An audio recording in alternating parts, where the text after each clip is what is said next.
Pernah nggak sih kalian lihat sebuah pulau terus kepikiran, ini ceritanya gimana ya kok bisa ada di sini?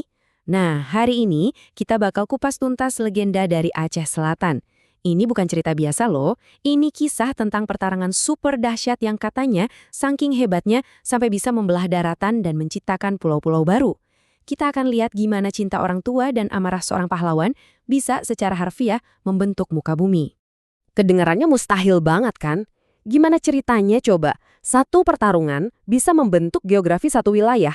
Nah, legenda Tuan Tapa ini emang menantang logika kita. Ngajak kita buat percaya sama sesuatu yang jauh lebih besar. Jadi siap-siap ya, karena kita akan lihat langsung gimana bentrokan para raksasa ini meninggalkan jejak permanen di bumi. Oke, uniknya kisah ini kita mulai bukan dari awal, tapi langsung dari puncaknya. Coba bayangin deh, lautan lagi ngamuk-ngamuknya, langit gelap karena badai, terus ada satu kapal yang terombang-ambing, nggak berdaya sama sekali. Nah, di tengah kekacauan inilah panggung buat pertarungan legendaris kita disiapkan. Tiba-tiba, dari dalam sebuah goa bernama Goa Kalam, ketenangannya terusik. Sesosok figur perkasa melangkah keluar. Dialah Tuan Tapa, seorang pertapa sakti. Dia mendengar teriakan minta tolong dari lautan. Tanpa pikir panjang, dia langsung mengerahkan kekuatannya, tubuhnya membesar jadi raksasa, siap menjadi perisai bagi mereka yang tak berdaya. Dan ancamannya, wah ini kayak mimpi buruk jadi nyata. Dua naga raksasa, jantan dan betina, turun dari langit dengan amarah yang membakar. Di mata mereka, kapal itu bukan sekedar kayu dan layar, tapi penjara yang sudah menculik harta paling berharga mereka, putri mereka. Pertemuan antara Tuan Tapa dan dua naga ini bukan pertarungan biasa. Ini lebih kayak bencana alam. Kekuatan mereka bentrok sampai-sampai bumi berguncang. Sebuah pulau besar retak, pecah jadi kepingan-kepingan, dan jadilah kepulauan banyak. Tapi tunggu dulu. Untuk mengerti kenapa naga-naga ini semarah itu, kita harus mundur sedikit ke masa lalu, ke awal mula kisah mereka. Jadi gini, marahnya para naga ini bukan karena mereka jahat, justru sebaliknya. Ini semua karena cinta yang begitu besar. Cerita ini sebenarnya dimulai bertahun-tahun sebelumnya, dari sebuah tragedi di laut dan sebuah penyelamatan yang gak disangka-sangka. Jadi ceritanya, di tengah puing-puing kapal yang hancur karena badai, sepasang naga ini menemukan keajaiban. Seorang bayi perempuan mengapung tapi selamat dari amukan laut. Dengan lembut, mereka mengangkat bayi itu, membawanya ke sarang mereka yang aman di dekat desa Batu Hitam. Mereka menamainya Putri Bungsu, dan sejak saat itu, mereka adalah keluarganya.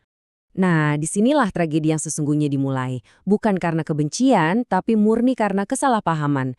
Coba bayangkan, jauh di seberang lautan, orang tua kandungnya menangisi putri mereka yang hilang.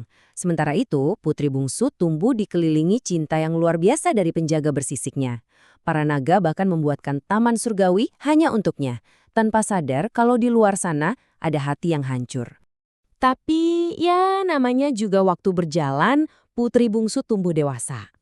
Taman surga itu perlahan mulai terasa seperti sangkar emas.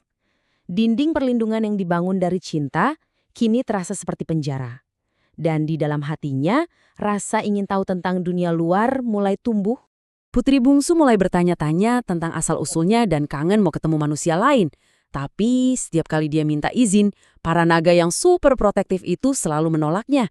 Cinta mereka sekarang malah jadi penghalang kebebasannya, dan ini mendorongnya untuk membuat sebuah rencana nekat. Maka sang putri pun menyusun rencana rahasia. Di hadapan para naga, dia pura-pura jadi anak yang patuh. Tapi saat mereka pergi berburu, dia akan lari ke mulut gua, matanya memandang cakrawala, menanti secercah harapan.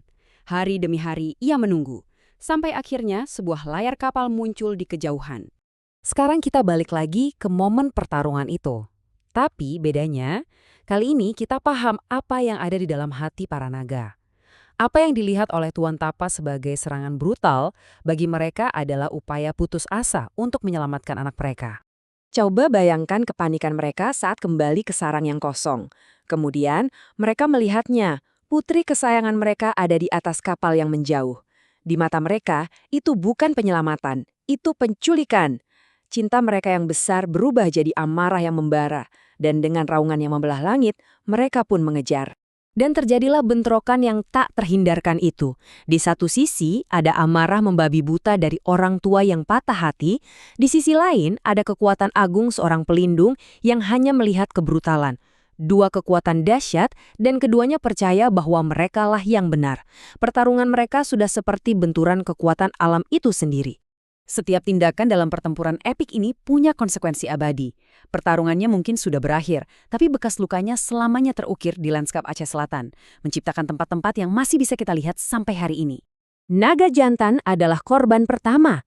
Dengan satu pukulan dahsyat dari tongkat saktinya, Tuan Tapa menghancurkan tubuh sang naga. Darahnya muncrat, mewarnai bebatuan di sekitarnya jadi merah permanen. Tempat itu sampai sekarang dikenal sebagai Bate Mirah atau Batu Merah. Legenda ini nggak berhenti di situ. Katanya organ-organ naga jantan yang hancur terlempar ke segala penjuru, lalu berubah menjadi batu-batu hitam pekat saat menyentuh tanah. Area itu kini dikenal sebagai Batu Hitam. Batu Hitam, sebuah monumen kelam dari akhir yang tragis ini. Hancur melihat pasangannya binasa, sang naga betina melarikan diri dalam kepedihan. Saking panik dan sedihnya, ia menyabetkan ekornya ke sebuah pulau, membelahnya jadi dua. Pulau yang terbelah itu kini bernama Pulau Dua, berdiri sebagai saksi bisu dari patah hatinya yang abadi. Pertarungan telah usai. Para naga telah tiada dan dunia kembali tenang.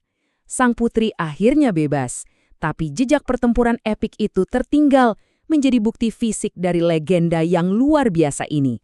Dan inilah warisan abadi dari kisah ini. Putri bungsu akhirnya bersatu kembali dengan keluarganya. Dan Tuan Tapa, sang pahlawan, meninggalkan bukti keberadaannya untuk kita saksikan. Tongkat dan topinya yang menjadi batu, dan yang paling ikonik, jejak kaki raksasanya yang terukir di batu karang. Bahkan, makamnya diyakini berada di sana, sebuah pengingat akan kekuatan yang pernah mengguncang dunia. Jadi, apa yang bisa kita ambil dari legenda Tuan Tapa? Bahwa landscape di sekitar kita itu bukan cuma tanah dan batu. Itu adalah kanvas di mana sejarah dan mitos ditulis. Lain kali kalian melihat formasi alam yang unik, coba deh berhenti sejenak. Tanyakan pada diri sendiri, kisah apa ya yang tersembunyi di baliknya? Cerita apa yang menunggu untuk diungkapkan di tempat yang kamu sebut rumah?